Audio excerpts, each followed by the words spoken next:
Picture the kitchen at dinner time. You've got a West Highland White Terrier standing right by the counter, just tracking your every single move while you cook. Right. They're totally locked in on whatever you're doing. Exactly. You finally put their dinner bowl down on the floor, and the dog walks over, looks at the bowl, and just stands there. They look completely, utterly uninterested. Which is so stressful. No, it is. As the owner, your immediate panic sets in. You think, what's wrong with the food? Did the manufacturer change the recipe? Did they suddenly just hate this brand? It's the most natural human reaction in the world, really, to assume the problem is the immediate object in front of you. Yeah. When the dog rejects the bowl, we blame the bowl. Yeah. We rarely zoom out to look at, the entire ecosystem of that dog's day. Which is exactly what we are going to do today. Welcome to our deep dive. We are synthesizing a pretty massive stack of clinical literature today. We really are. Yeah, specifically a fascinating recent retrospective from the Journal of Veterinary Internal Medicine on small terrier metabolic rates.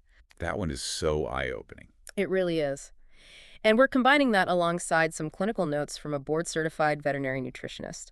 Our mission today is to give you a complete shortcut to being totally well-informed about feeding a small terrier. Because to do that, we have to look entirely outside the bowl to understand what is really happening inside it. Exactly. Because understanding this interconnected web of calories, behavior, and physical health, it's going to save you from the exhausting and incredibly expensive trap of constantly switching diets. Or chasing the latest miracle ingredient, right? Yeah, exactly. It shifts you from being reactive to being proactive. Okay, let's unpack this. Because the hidden reality of that opening scenario in the kitchen is, honestly, it's kind of hilarious when you look at the data. Oh, absolutely. That dog isn't sick of its food. I mean, think about the timeline. That dog already had a full breakfast.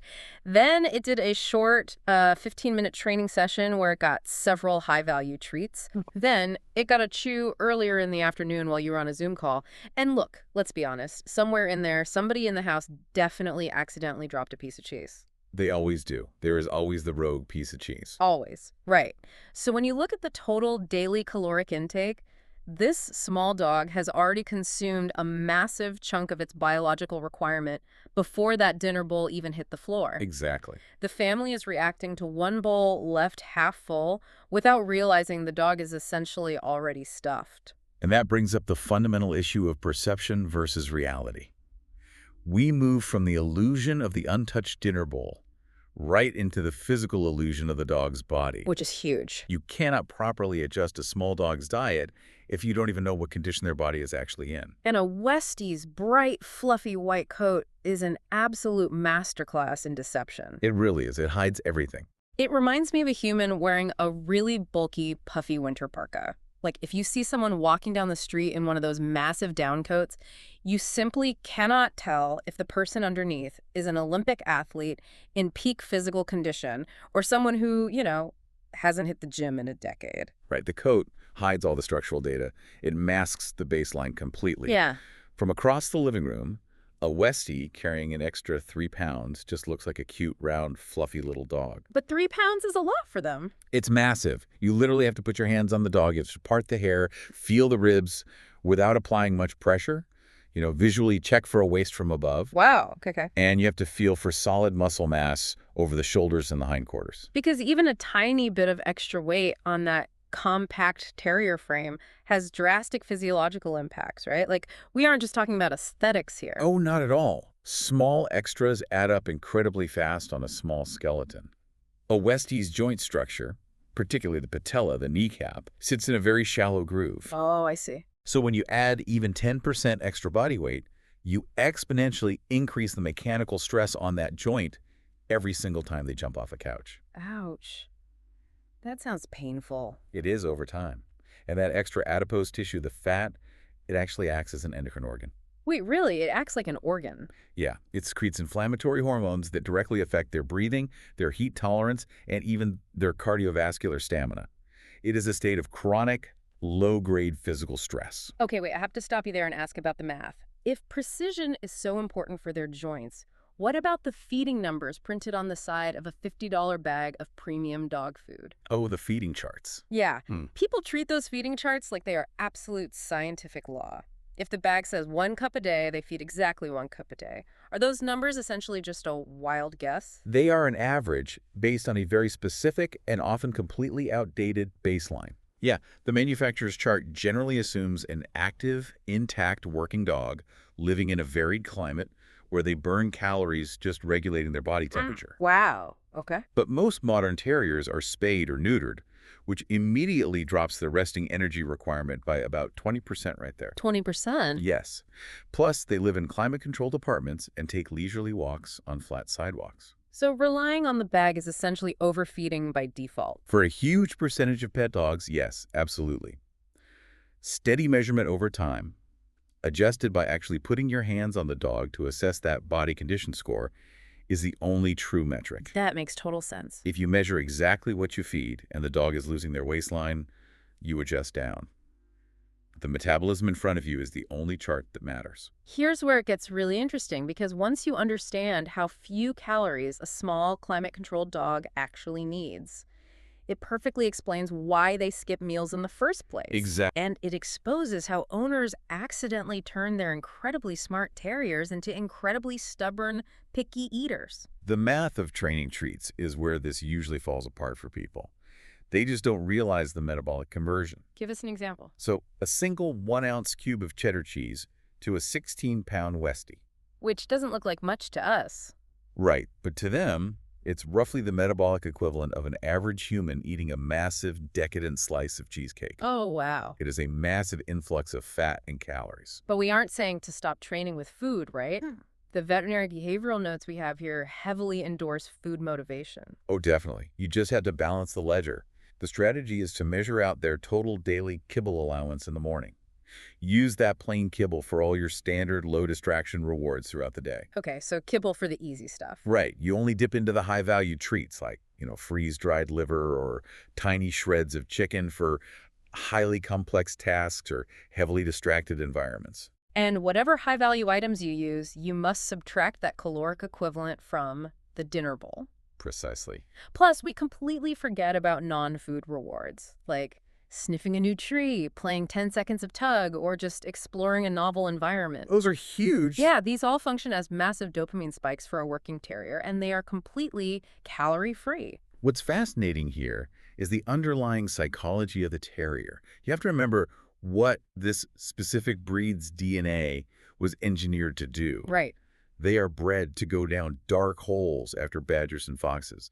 They are bred to be relentless. They are bred to never give up. So they are incredibly persistent. Yes. So when an owner starts negotiating over food, they are taking that incredible innate terrier persistence and accidentally channeling it into manipulating humans for better snacks. It's the picky eater cycle. It is exactly like a toddler refusing to eat their broccoli because they've successfully trained their parents to cave and offer a bowl of ice cream 10 minutes later. That's a perfect analogy. Right. The dog skips part of a meal because they simply aren't that hungry. The owner panics, assumes the dog hates the kibble, and pours warm chicken broth over it. And of course the dog eats that. Exactly. They eagerly eat the upgraded meal. But the next day, the dog skips the meal entirely, explicitly waiting for the upgrade. It's a negotiation, and the smart terrier knows it holds all the leverage. The solution requires breaking that learned behavior with extreme calm. Assuming the dog is healthy and energetic, of course, you offer the measured meal in a relaxed setting. Right. You give them 15 minutes to eat. If they walk away, you calmly pick the bowl up. You do not try to hand feed them. You do not sprinkle magic dust on it. No chicken broth. No chicken broth. You offer the exact same food at the next scheduled mealtime. Though we absolutely must highlight the clinical caveat from our sources here. If this skipped meal is accompanied by lethargy, vomiting, diarrhea, or sudden weight loss, you call your vet immediately. Yes, that is a medical crisis, not a behavioral negotiation. A healthy dog will not starve itself. A sick dog will. That distinction is totally paramount. Absolutely. Now, if owners aren't switching foods constantly because they think the dog is, quote unquote, picky, the other massive reason they switch is because the dog is scratching. Oh, the itching. Yes. We need to dismantle the itchy Westie myth because it is driving people insane and draining their bank accounts. The automatic assumption is always a food allergy. A dog scratches its ears or licks its paws, and the owner immediately throws out the chicken-based kibble and buys a salmon-based kibble. Right away. But true, diagnosed food allergies are actually quite rare. in the grand scheme of canine dermatology. Yeah, the clinical data shows that itching is overwhelmingly caused by environmental factors. It's pollen, dust mites, mold spores, it's flea saliva. I mean, a single flea bite can trigger a cascading allergic reaction. Exactly. Or it could be a yeast overgrowth between the paw pads from just walking on wet grass. Food is just one tiny piece of a massive environmental puzzle. Which is why constant diet switching is so actively harmful. When you chase grain-free labels or cycle through 5 different exotic proteins in 3 months hoping to find a magical cure, you completely ruin your veterinarian's ability to figure out what is actually triggering the immune system. You're just muddying the waters. You introduce way too much noise into the data. Okay, but let me put myself in the shoes of a frustrated owner walking down the aisle at the pet store. There is an entire section dedicated to skin and coat health. Oh, it's a huge industry. Bottles of omega oils, salmon supplements, herbal itch relief powders. If a proper vet-guided allergy trial takes months of strict discipline, shouldn't I just try throwing some of these all-natural skin oils on their food first? I mean, what's the harm? If we connect this to the bigger picture of internal inflammation, we see exactly why that backfires. Okay, how so? When you layer heavy oils and supplements onto a diet that is already nutritionally complete, you aren't just adding hidden calories. You are hitting their gastrointestinal tract with a massive sudden load of complex fats. Yeah, this frequently causes dysbiosis, which is an imbalance of the good bacteria in their gut. Or it even triggers painful pancreatitis. So now you don't just have an itchy dog, you have an itchy dog with explosive diarrhea. Precisely. You've muddied the diagnostic waters. Even if the oils temporarily soothe the skin by adding moisture, you've only masked the symptom. The root cause is still there. Right, the underlying immune response is still raging. To actually identify a food allergy, veterinary dermatologists utilize a strict elimination diet, often using hydrolyzed proteins. Hydrolyzed proteins, what does that mean? It's a fascinating process, really, where the protein molecules in the prescription diet are broken down into pieces so microscopically small that the dog's immune system literally cannot recognize them as allergens. Oh, wow, that's incredible. It bypasses the inflammatory response entirely, but for that trial to work, it must be flawlessly strict. And the research highlights that strict means absolutely zero errors, like one single flavored toothpaste session, one rogue dental chew, or one crumb of toast dropped by a toddler under the breakfast table, and the entire 8-week trial is ruined. Because the immune system does not respect portion sizes. An immunoglobulin cascade doesn't care if it's a whole steak or a microscopic crumb of beef fat hidden in a cow's. Right. The inflammatory trigger is identical. That's why stripping the diet back systematically with your vet is the only path forward. That concept of systemic inflammation actually transitions us perfectly into sweeping for the hidden nutritional hazards across a terrier's entire lifespan. Because inflammation in the gut and the skin often links directly to what's happening in their mouth. Small breeds like Westies are notorious for severe dental disease. They are genetically predisposed to overcrowding in their jaws, which creates deep pockets for bacteria. And look, dogs are stoic. A dog will power through agonizing dental pain just to eat their dinner, so an empty bowl does not mean a healthy mouth. I always assumed dry kibble acted like a little toothbrush. You know, you hear the crunch and you figure it's just scraping the plaque right off the tooth. That is one of the most enduring marketing myths in pet food. Really? Yeah. Think about the mechanics of eating a cracker. When you bite down, the cracker shatters. It doesn't clean your teeth. In fact, this starchy carbohydrate residue turns into a paste that packs perfectly along the gum line. Oh, gross. And that actively feeds the bacteria that cause periodontal disease. Daily brushing with an enzymatic pet toothpaste is basically non-negotiable. Which brings us to the dental chews. They actually do have mechanical scraping action, but the notes we're looking at have a massive red flag regarding them. The caloric density. Yes. So what does this all mean? We hand out these green, minty dental chews like they are calorie-free celery sticks. Like people just toss them out. But for a compact 16-pound terrier, handing them a standard daily dental chew is the metabolic equivalent of you eating a massive, dense peanut butter granola bar every single afternoon and just conveniently forgetting to write it down in your calorie tracker. It's a huge influx of unaccounted energy. You are solving the plaque problem by creating an obesity problem. You have to subtract those calories from the dinner bowl. And speaking of things humans hand out, we have to touch on the true toxins. Everyone knows table scraps add rapid weight, and most of you listening know the classic poisons. chocolate, grapes, raisins, onions, garlic, and alcohol. Yeah, the usual suspects. But the research points to one modern hazard that is catching incredibly vigilant owners off guard. Xylitol. Yes. It is an artificial sweetener, and it is absolutely ubiquitous now. It's hidden in sugar-free gum, sugar-free peanut butter, diabetic baked goods, and even some human toothpastes. Why is it so much more dangerous than chocolate? It comes down to the mechanism of how a dog's pancreas functions. In a human, xylitol passes through without much issue, but a dog's pancreas confuses xylitol with actual, pure sugar. Okay, so what happens? In response, it dumps a massive, instantaneous spike of insulin into the bloodstream. This immediately crashes their blood sugar to fatal levels and causes rapid, often irreversible liver necrosis. Liver death. Yes. The window for intervention is incredibly small. If you even suspect your dog has consumed a product containing xylitol, you do not wait to see if they act sluggish. You act immediately. You call animal poison control or your emergency vet while you're putting your shoes on to leave the house. That is terrifying, but so crucial to understand. Now let's pivot and look at how we manage feeding across the extreme ends of their life stages. The puppies and the seniors. Yeah, because the conventional wisdom for both puppies and senior dogs is shockingly backwards. Let's start with puppies. People want their puppies to grow big and strong, so they feed them constantly. Which is structurally devastating. Really devastating. Yes. Feeding extra calories during development does not build a stronger adult dog. It forces rapid skeletal growth. Okay. When a puppy grows too fast, their bones elongate quicker than the surrounding muscles, tendons, and ligaments can support. This creates microfractures and warping in the growth plates. Oh, wow. A plump, rapidly growing puppy is a dog being set up for early onset arthritis. Slow, lean, steady growth is the biological ideal. And then we swing to the other end of the spectrum.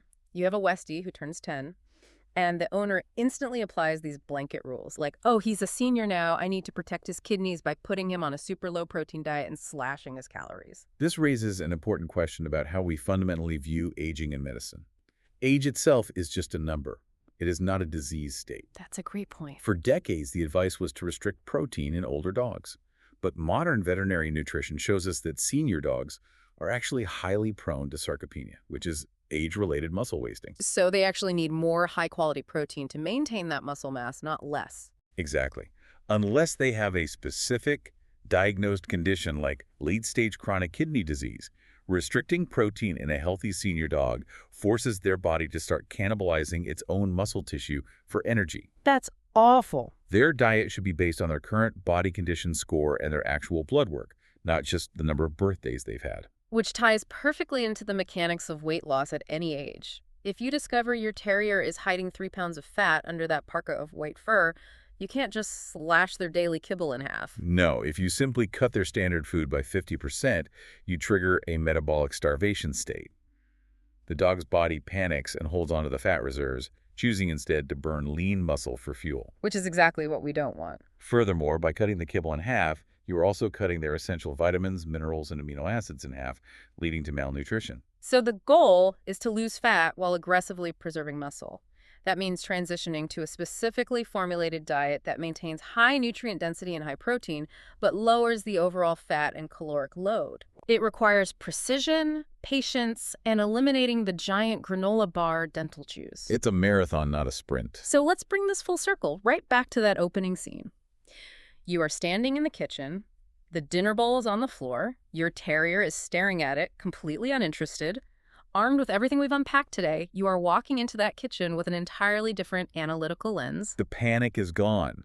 Instead of asking, what is wrong with this kibble, you are running a mental audit. Yeah. You're asking, how many training treats did we use today? Did you find a dropped piece of cheese? Let me put my hands on your ribs.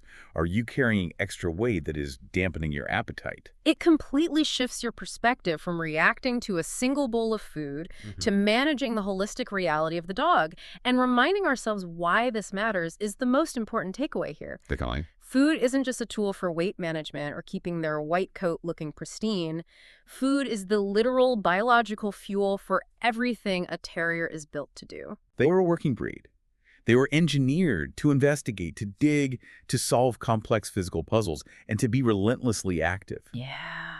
That requires steady, high-quality metabolic energy. Getting the nutrition right provides the stable foundation that powers all of those deep-rooted psychological behaviors. Which sets us up perfectly for where this journey ultimately leads. Because once you dial in the fuel, you have to look at how they burn it.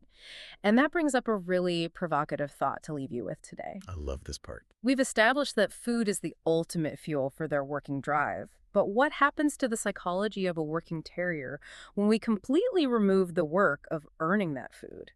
When we just hand them their daily fuel in a silver bowl every single day, requiring zero effort? It creates a massive behavioral void. Right.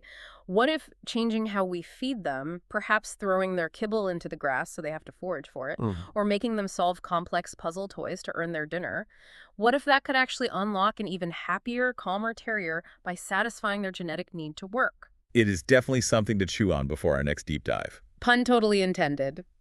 As always, a quick reminder that our discussion today is for educational purposes only. If you are ever concerned about your dog's health, sudden weight changes, or diet, please always consult your veterinarian. Until next time, keep observing the whole picture and keep asking the right question.